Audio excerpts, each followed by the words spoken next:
Well, we are learning more about the cleanup from the massive explosion at the Givaudan plant in November. Yeah, the state says thousands of gallons of corn syrup got into Beargrass Creek.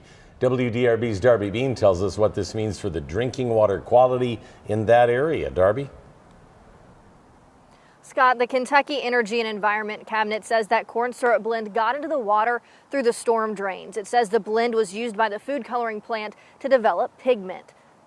Shook the house, or shook me. Exposed beams and a pile of rubble. It was terrifying. In mid-November, an explosion at the Givaudan plant in Louisville's Clifton neighborhood killed 2 employees, hurt several others, and damaged nearby homes. Some neighbors say they still can't move back yet. The damage that blast caused, we're still finding stuff. According to the Kentucky Energy and Environment Cabinet, its emergency response team has worked with several agencies since the explosion, focused on safety for those nearby and looking into water resources and the environment.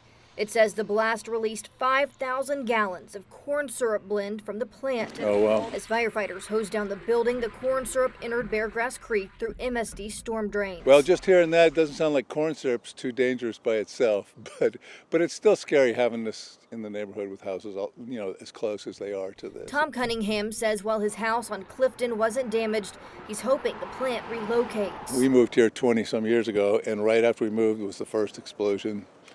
So it kind of feels like deja vu all over again. At a community meeting about a week after the explosion, the company president said it's unclear what the future holds for this current site, but Givaudan is looking at prioritizing other locations going forward. The Energy and Environment Cabinet says other chemicals like phosphoric acid inside storage tanks did not spill during the blast. The tanks were emptied after the explosion. It says the creek is continually monitored and no wildlife impacts have been seen, and the Ohio River, quote, remains unaffected.